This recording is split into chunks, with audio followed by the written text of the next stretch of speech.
Morning.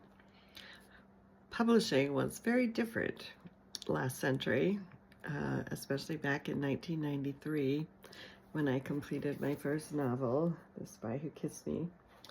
It wasn't called that back then. It was called Pig in a Park. Following the completion of this, my very first novel that I ever completed, I committed several publishing crimes. I guess the first one was when I wrote it, because I wrote it in first person.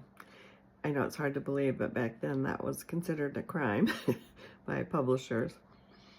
And my second crime was I tried to get it published. The doctrine back then was that your first 5 books you put under the bed or in a drawer because they were your learning books, and you didn't, whatever you do, don't try to publish them. So I committed these crimes. I continued to try to publish it, and I finally ended up going to an online publisher back when it wasn't even slightly cool to publish online. The first edition of this released in 1998, and readers liked it as much as I do. It was nominated for a Reviewer's Choice Award against 6 New York Times bestselling authors. Didn't win, but it was up there with them. So I thought today I'd read a little bit from my very first novel.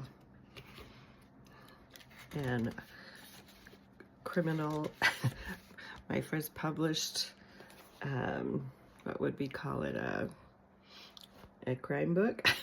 Oh, the other crime I committed was making it funny. It was a romantic suspense, and I had an editor tell me that romantic suspense can't be funny. So here's a little bit of a sample for you.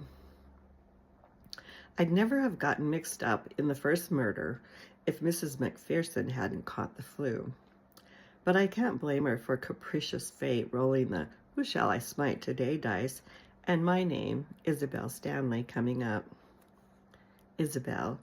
Picture someone petite, fragile, blonde, done in soft pastels, lusciously formed, and you know how I don't look. Most people find it less stressful to call me Stan when faced with the reality that is tall, lots of leg, and colored with crayons in brown and pasty white. Don't get me wrong, being darn near invisible isn't the worst thing that can happen to you. Ask my twin sister Rosemary about her ex. Just be sure to do it from a safe distance. Calling her spitting mad isn't an exercise in the theoretical. I used to be a safe distance from her and my mother until 6 months ago, when my instinct for survival got swamped by guilt.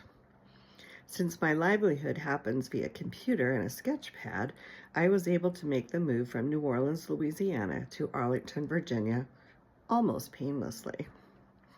Painless isn't possible with my mother in the mix.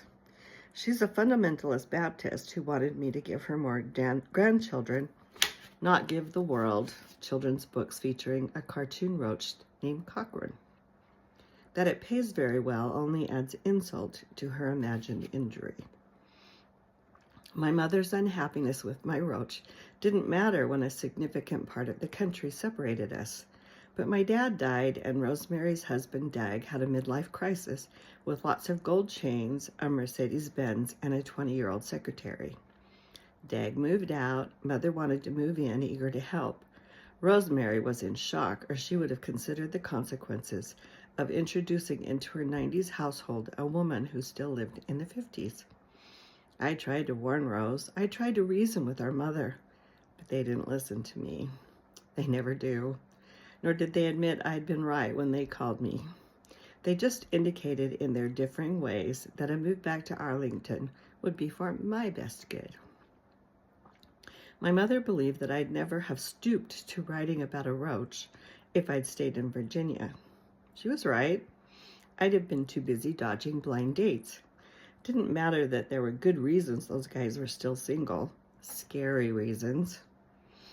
I wouldn't have caved, but Rosemary made me an offer I should have refused.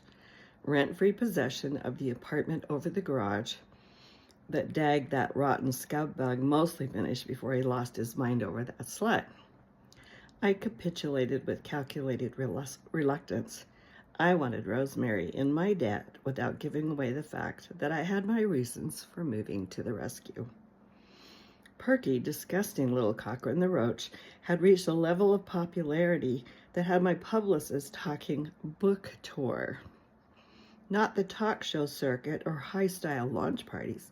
No, she wanted me to make an endless round of library story hours and school assemblies filled with packs of children asking questions like, why are there bubbles in spit? And do you curl the hair in your nose? I gave up teaching elementary school to get away from questions like that. I explained my family problem and the role I was to play in the tragic comedy. You could be on the radio, she countered. Well, I don't need some guy asking me why I write about a roach and haven't ever married. I have my mother to do that. All right, she conceded with a sigh, but I think you're nuts. The tour isn't forever. Moving in with your mother could be. So I will conclude with that. If you want to find out what happens to add a murder to Isabel's already complicated life, check out The Spy Who Kissed Me. And thanks for listening. Bye.